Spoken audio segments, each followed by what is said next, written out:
పిల్లలకి స్కూల్ పాఠశాలైతే పేరెంట్స్‌కి స్కూల్ పేరెంట్స్‌శాల.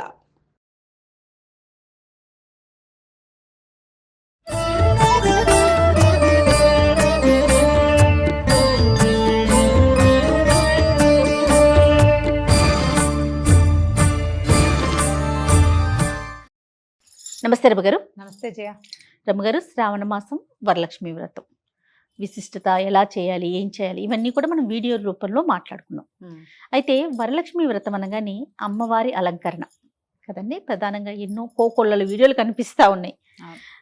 కొంతమంది కొబ్బరికాయకే రవికిల ముక్క కట్టుకొని దానికే ముక్కు కళ్ళు అట్లా అన్ని అలంకరణ చేసుకొని ముఖంలాగా పెట్టుకొని చేసుకుంటారు పూజ. ఇప్పుడు ప్రతిమలు వచ్చేసినాయి. అవును, ప్రతిమలను పెట్టుకొని చక్కగా కొబ్బరికాయకే పెట్టుకొని అలంకరించుకోవడం ఒక విధానం. ఇట్లా రకరకాల పద్ధతులు. ఈ కట్టడంలో కూడా ఎన్నో రకాలు వచ్చినాయి రమ్మగారు. ఎవరికి వచ్చిన విధంగా వాళ్ళు అలంకరణ చేసుకొని మెథడ్ వాళ్ళది. అవును, చక్కగా వరలక్ష్మి వ్రతం రోజు పూజ చేసుకుంటూ ఉన్నారు.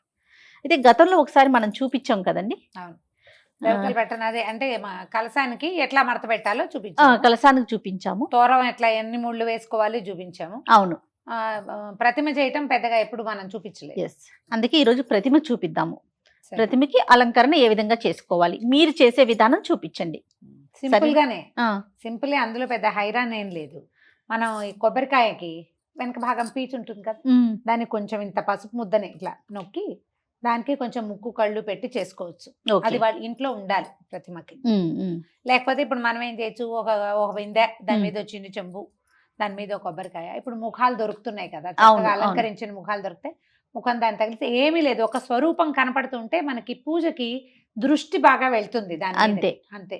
ఎంత బాగా అలంకరించుకుంటే అంత బాగుంటుంది. ఇంత ఎత్తున చక్కగా పెద్ద పట్టు చీర కట్టి చేసుకోవచ్చు. చీర కట్టేస్తారట కీర్తి చెప్తుంది. అక్క నేను చీర మొత్తం కట్టేస్తాను అక్క, పట్టు చీర అంతా పెద్ద ఎత్తున. కొంచెం విగ్రహం స్వరూపం పెద్దది చేసుకుంటే అట్లా ఇక బుజ్జిగా కరెక్ట్ గా మనకి మన పూజా మందిరము, మన పూజ గది, మనకున్న ప్లేసు దాన్ని బట్టి కదా మనకి రోజువారీ మనకు అలవాటు. ఏటా మనం ఎంత చేస్తాం, అంత పెద్ద ప్రతిమ పెట్టడం నేను చెయ్యను. కొంచెం చిన్న సైజే, సుమారైన సైజ్ చేస్తాను. నేను వరలక్ష్మి వ్రతానికి చీర కొనుక్కుంటా కదా, బ్లౌజ్ కత్తిరించేసి ఆ జాకెట్ ముక్కని కట్టేస్తా. ఓకే, ఆ చీర మీద ఒక వేరే జాకెట్ పీస్, ఇంకో జాకెట్ పీస్ కొనుక్కొస్తా దానికోసం. ఆ చీర జాకెట్ అమ్మవారికి సమర్పించేస్తాను. ఈ కట్టిన బ్లౌజ్ ఉంది కదా, అది తర్వాత కుట్టించుకుంటాను. వరలక్ష్మి వ్రతానికి కొనుక్కున్న చీర ఏ సంవత్సరమో ఆ రోజు కట్టుకోను నేను. అదేలేండి, తర్వాత కట్టుకుంటా. అప్పుడు బ్లౌజ్ మాత్రం కట్టేస్తారు అమ్మవారికి. 3 వంతులు పట్టు చీరలే కొనుక్కుంటాను. ఏదైనా కొంచెం పట్టు కాకపోతే బార్డర్ ఉన్న చీరలే. అదేలేండి, ఆ 2 బార్డర్లు ఉంటే 2 బార్డర్ల రకంగా, ఒకటే బార్డర్ 2 సైడ్స్ ఉంటే ఆ రకంగా 2-3 రకాలుగా అక్కడ మార్చి కడతాను. తర్వాత దాన్ని వాడేసుకుంటా. ఇక ఇంతే, ఎప్పుడు ఎవ్రీ ఇయర్ ఇదే పద్ధతి. చేస్తా మాట్లాడుకుందాం రమ్మగారు. కడతారా? ఏం కావాలి మనకు? ఒక బ్లౌజ్ పీస్ కావాలి. ఏదైనా 2 సైడ్స్ బార్డర్ ఉంటే బాగుంటుంది. 2 వైపుల బార్డర్ ఉంటే మనం ఒకే వస్త్రంతో కట్టేసుకోవచ్చు. అవును, ఓవైపు పెద్ద బార్డర్, ఓవైపు చిన్న బార్డర్ ఉంటే ఇంకా హాయిగా ఉంటుంది. చూడటానికి కూడా బాగుంటుంది. ఇప్పుడు మొదట మనకి ఈ బార్డర్ ఉంది కదా, దీన్ని కరెక్ట్ గా బార్డర్ వరకు మడిచి ఒక క్లిప్ గానీ ఏదైనా పెట్టుకోవాలి. ఇది ఒక వైపుకి అన్నమాట. ఇది అమ్మవారి బ్లౌజ్ కోసం అనుకుందాం. కరెక్ట్ గా మడిచి పెట్టుకుని ఏమైనా 2 క్లిప్పులు, 2-3 పిన్నిస్లు అలా ఏమైనా పెట్టుకోవాలి. ఇది కొంచెం సిల్క్ గా ఉంది క్లాత్, అందుకని దీన్ని మడత పెడుతున్నాను.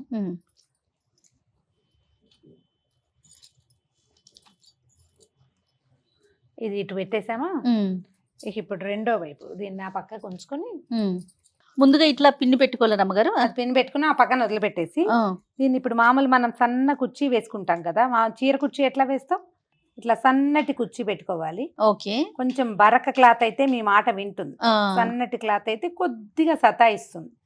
ఏం కాదు, వేస్తూ ఉంటే అదే వస్తుంది. ఏదో ఇట్లా కుర్చీలాగా తీసుకోవాలి, బాగా వస్తుంది. ఇటు పక్కన కొంచెం లాగా పెట్టు. ఇది ఒకళ్ళే చేసేసేయచ్చు, 2-3 సహాయాలు దీనికి అక్కర్లా.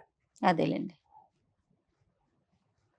ఏటా చేస్తూ ఉంటే మనకు అదే అలవాటు అయిపోతుంది రమ్మగారు. కొంతమందికి అలవాటు ఉండదండి, ఓన్లీ కొబ్బరికాయ పెట్టి అమ్మవారి ముందు ఒక చీర పెట్టుకొని దండం పెట్టుకుంటారు కదా. ఒక క్లిప్ పెట్టు.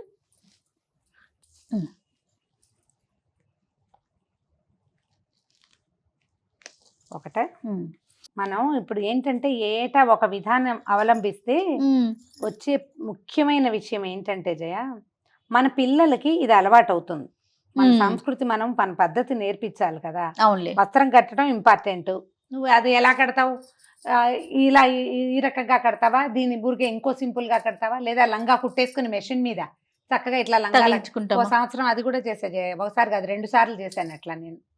ముందు రోజు సాయంత్రమే సూయింగ్ మెషిన్ మీద చక్కగా లంగాలాగా కొలతలు తీసేసి వెనక్కి తాడు పెట్టి ముడేసేయటం, పైనుంచి చక్కగా ఓణి ఓణిగా ఒక రవిక ఒక ఓణి, రవిక గుడికే బట్టను ఇట్లా వెనకాల క్లిప్ చేసి ఓణి వేసాం. అది కూడా చేశాను ఒక సంవత్సరం. ఓకే. మన ఓపిక సరదా. నేను అంటున్నాను అసలు చీర కట్టే అలవాటే లేదు అనుకోండి, కానీ ఈ సంవత్సరం పెట్టుకోవాలనిపిస్తే పెట్టుకోవచ్చు అంటారా? ఏదైనా ఒక ఎత్తైన బిందె పాత్ర ఏది కావాలంటే అది పెట్టుకోండి కొంచెం ఎత్తుగా.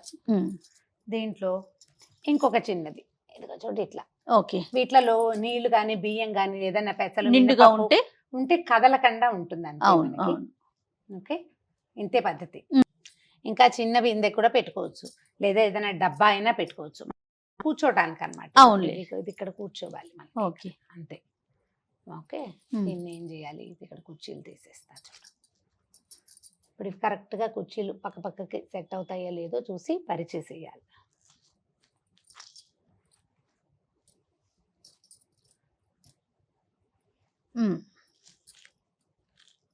వీటిని అంచులకి సవరించేసేయటం. పైన పెట్టే చెంబుకి వెనకాల ఒక గట్టిగా ఒక పుల్ల కానీ ఒక కర్ర కానీ పెట్టుకోవటం, కట్టడం. కట్టిన తర్వాత దీన్ని ఏం చేయాలి, దీంట్లో ఒక కొబ్బరికాయని ప్లేస్ చేసుకోవటం. ఎత్తుగానే వచ్చింది చూడు. అవును రమ్మగారు. అంటే మనం కింద పీట కూడా పెట్టాం కదా, పీట ఉంది కాబట్టి. ఇప్పుడు ఈ వెనకాల మనం ఇందాక పెట్టాం కదా, దాన్ని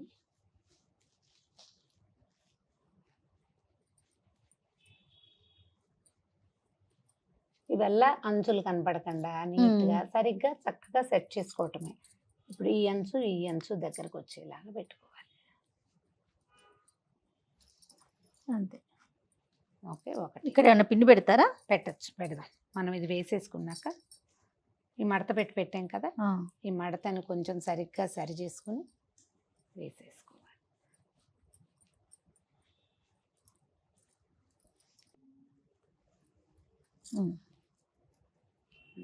నడుం దగ్గరికి ఒక ఆభరణం, ఇక్కడికి ఇది నడుం కదా, అవునండి, ఇక్కడికి ఒక ఆభరణం, ఈ మెడ దగ్గరకు ఒక ఆభరణం పెట్టామంటే స్వరూపం తయారైపోతుంది అన్నమాట.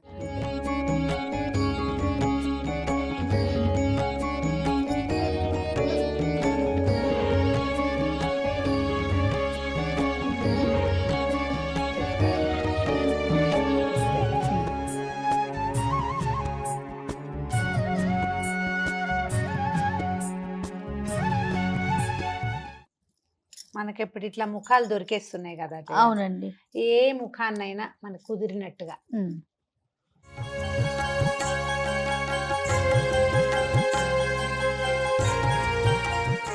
ఇక్కడ నేనేం చేస్తున్నానంటే జయ, ఈ రబ్బర్ బ్యాండ్ దారాలు వస్తాయి కదా, అది ప్రతిమ కేసి కట్టేస్తా. అది ఏ కాయ కావాలంటే ఆ కాయ కరెక్ట్ గా సరిపోతుంది అనమాట.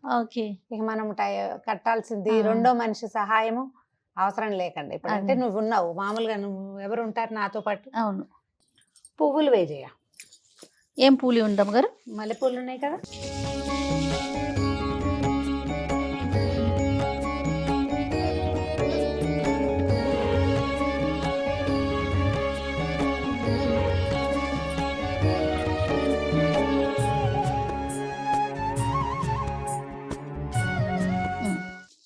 ఏ రకం పువ్వులు మనకు అందుబాటులో ఉంటే అవి ఆ రకం పువ్వులతోటి నింపేసుకోవాలి. అంతే. తర్వాత మనం ఏదో ఆభరణాలు ఇవి చూడు, కంఠాభరణాలు వేసాం చెవులకి, అవి ఉన్నాయి కదా. ఇప్పుడు కొన్ని గాజుల్ని ఈ పక్కన తగిలిస్తే కదపకుండా మనం ఎక్కడ చేసామో అక్కడే ఉంచుకుంటే ఇట్లా సింపుల్ గా చక్కగా అయిపోతుంది. నువ్వు ఇప్పుడు ఇంకా ఏం చేస్తానంటే అది అలంకారం చేసుకోవటం మనకి పూజకే కదా. అవునవును. చక్కగా వీటి మీద బాగా నీట్ గా చక్కగా పువ్వులు అవి అలంకరించుకుంటే సాయంకాలం పేరెంటాలకి వాటికి బాగుంటాయి. ఇక నువ్వు దీపారాధన చేస్తావా, ఇప్పుడు ఇది ప్రతిమని కొంచెం వెనక్కి పెట్టుకుంటే పాదాల దగ్గర మనం కొంచెం పసుపు గౌరించేసి బంగారు వస్తువు ఏదైనా కొనుక్కుంటే అది పెట్టుకుని పూజ చేసేసుకోవచ్చు. ఇప్పుడు ఇది ఒకటే క్లాత్ తోటి పెట్టాం కదా. అవునండి. 2 వస్త్రాలతోటి కూడా చేసుకోవచ్చు. ఓకే, మన వీలుని బట్టి. ఈ మన జరి అంచులు ఉంటాయి బ్లౌజులకి, ఒకవైపు కుట్టిస్తామా. అవును. రెండో అంచు అట్టి పెట్టుకుంటాను. ఇది కూడా ఈ పండగలప్పుడు ఓకే, ఒకవేళ ఇలా బార్డర్లు లేని చీర అనుకో, అప్పుడు ఏం చేస్తాను, దాని కింద వస్త్రంగా ఉంచేసి దీన్ని పై వస్త్రంగా వస్త్రం కింద ఇలాంటివి వాడతారు. వాడుకుంటాను అనమాట. మళ్ళీ దీన్ని దేనికైనా మ్యాచింగ్ వాడుకుందాం. ఇంకా ఒంటి మీద పెట్టుకున్నవి కాదు కాబట్టి అవునవును, ఇవి వాడుకోవచ్చు. కావాలంటే అది కూడా ఒకటి చేసి చూపిద్దాం. తప్పకుండా అండి. రెండు వస్త్రాలతోటి. ఇది ఒక రకం, ఇంకొక పద్ధతిలో చేసుకోవాలంటే రకం. ఇంకో పద్ధతి. కానీ ప్రతిమ పెట్టి అలంకరణ పువ్వులు పెట్టగానే కళ వచ్చేస్తుంది. చూడండి రమ్మగారు, అవును. తల్లి సాక్షాత్ ఇక్కడికి వచ్చి కూర్చున్నారా అన్నట్లు అనిపిస్తా ఉంది కదా. మనుషులైనా అంతే కదా జయ, అంతే నిండుగా కదమ్మా. అలంకరించుకుని ఆ, పువ్వులు పెట్టుకునేసరికి ఆటోమేటిక్ ఆ గా నిండుతనం ఫెస్టివ్ వైబ్ వచ్చేస్తుంది. వచ్చేస్తుంది. అవును, అవును. చూడు ఎంత చక్కగా ముద్దుగా ఉందో. కాపాడమ్మా మమ్మల్ని అందరినీ తల్లి. ఇంకొక రకం చూపిద్దామా? చూపిద్దాం.